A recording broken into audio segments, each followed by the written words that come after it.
Hello বন্ধুরা, সবাই কেমন আছেন? তো আজকে আমরা যাচ্ছি মাওয়া ঘাটে। পদ্মা পাড়ের ইলিশ খাওয়ার জন্য মাওয়া ঘাট একটি বিখ্যাত স্থান। তো সেই মাওয়া ঘাটে আমরা যাচ্ছি পদ্মা পাড়ের ইলিশ খেতে। মাওয়া ঘাট বলতে মূলত শিমুলিয়া ঘাটকে বোঝায়।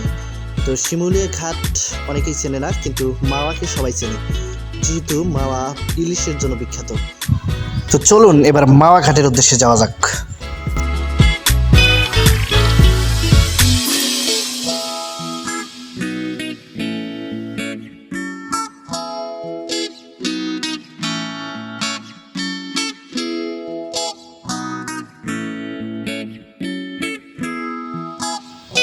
ঢাকা থেকে মাওয়াতে ইলিশ খেতে হলে আপনাকে গুলিস্তান থেকে বাসে উঠতে হবে। গুলিস্তান অথবা সাদাবাদ যাত্রাবাড়ি থেকেও বাস পাওয়া যায় এবং ঢাকার এই বিভিন্ন স্পটেও বর্তমান বাস পাওয়া যায়।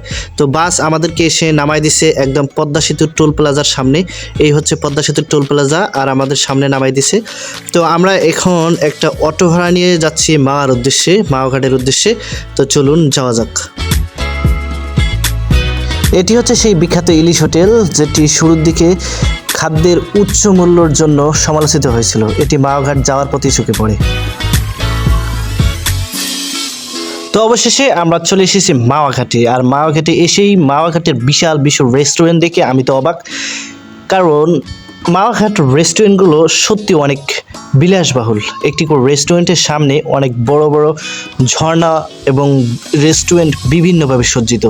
তো রেস্টুরেন্টে যেতেই আমার চোখের সামনে ভেসে উঠলো ইলিশ কাটার দৃশ্য, যেটা এখন আমার ক্যামেরাতে দেখতে পাচ্ছেন। আর পাশেই ভাজা হচ্ছে, এই হচ্ছে রেস্টুরেন্টের রান্নাঘর, এখানে ইলিশ ভাজা হচ্ছে।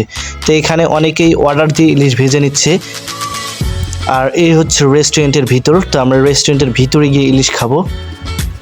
আর রেস্টুরেন্টের সামনে কিন্তু বিশাল বিশাল ঝর্ণা আছে। এক একটা রেস্টুরেন্ট এক এক রকম ডিজাইনে, এক এক রকম বাহারি ডিজাইনে কিন্তু সজ্জিত, যেটা সত্যি অসাধারণ।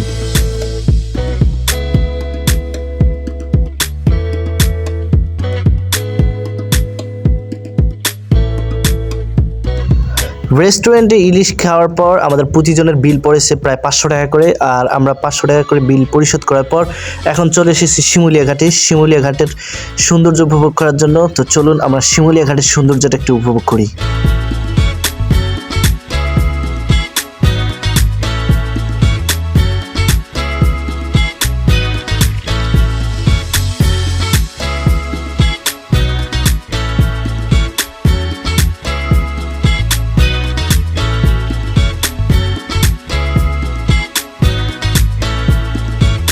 শিমুলিয়া ঘাটের একটি অন্যতম খারাপ দিক হচ্ছে জুয়ার আসর।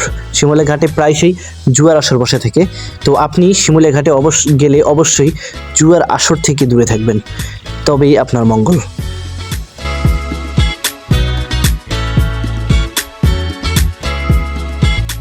পদ্মা সেতু হওয়ার আগে শিমুলিয়া ঘাট অনেক ব্যস্ততম একটি ঘাট ছিল, তবে পদ্মা সেতু উদ্বোধনের পর শিমুলিয়া ঘাট অনেকটাই জনমানব শূন্য হয়ে পড়েছে।